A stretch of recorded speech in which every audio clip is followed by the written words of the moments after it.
Hey, my name is Dr. Vitaly Siomin. I'm one of the neurosurgeons at Baptist Hospital of Miami, and I work as a director of brain tumor and pediatrics program.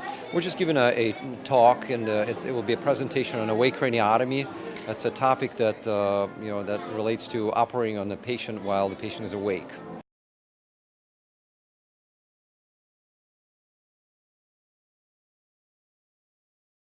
Good evening. I'm Dr. Eldridge Birmingham. I'm the Chief Science Officer at the Patricia and Philip Frost Museum of Science. So I'm really looking forward to this evening. This is something we called Science Up Close. These are casual conversations with scientists that are facilitated by a group of additional scientists at all the table. One of the things that's really exciting me already about tonight is looking around the room, the number of young people, middle schoolers, high schoolers.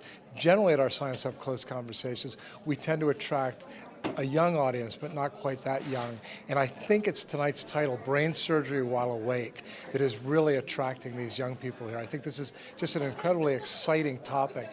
One of the great things about having these conversations hosted at the museum are the community of scientists in the area. So we've got great table of moderators coming from the University of Miami, from Florida International University, from the Max Planck Institute.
It's going to be a great conversation tonight about the brain and addiction. So we're going to be defining addiction and dispelling some of the myths that are out there about what addiction is and what addiction isn't. I think this talk is going to be especially valuable for all of our attendees because people don't often look at addiction or substance use disorders as a brain disease.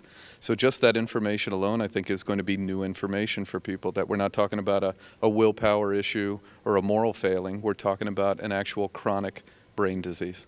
And Baptist Health and the Frost Museum have enjoyed a wonderful partnership for quite a while, and we're looking forward to continuing that partnership going into the future.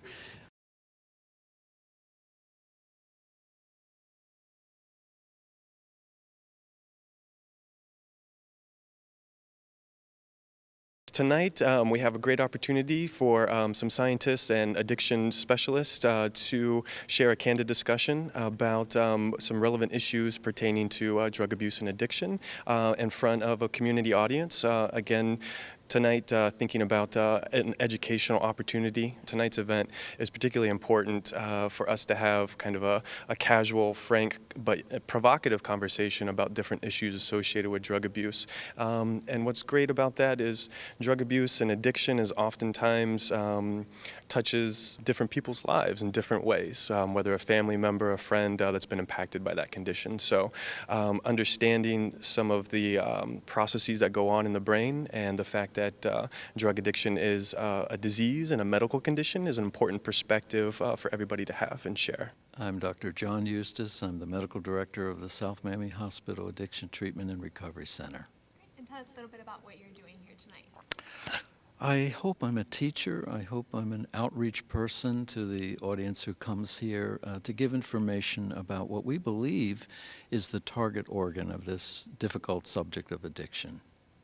How they do it is with vigor, spirit, energy, and I hope it contributes in the area of education. The topic of addiction is a very difficult one, and we hope that it'll bring information that this really is a disorder that can affect wonderful, wonderful people.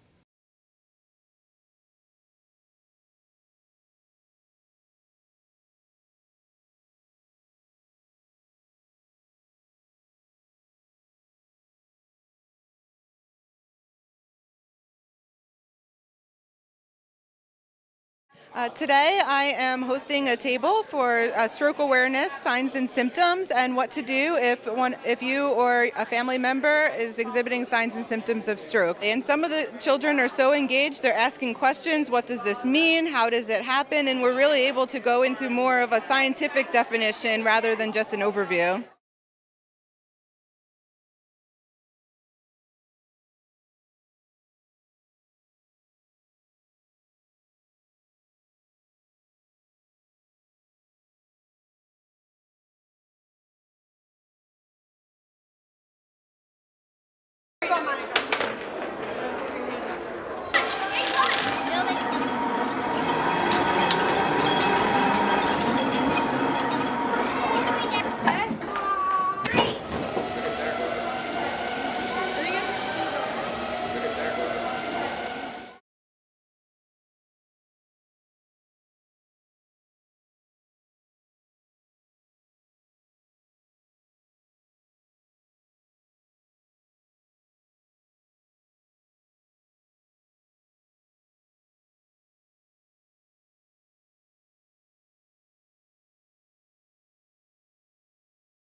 We start with Play Smart, Stay Smart, a nonprofit organization we started to raise awareness of concussions in sports for youth athletics. The problem isn't so much concussions or sports, because concussions happen in all sports. The problem is really how athletes are responding to concussions, whether they think they're too tough to report it and sit out, or the team needs them and they can't really miss any game time.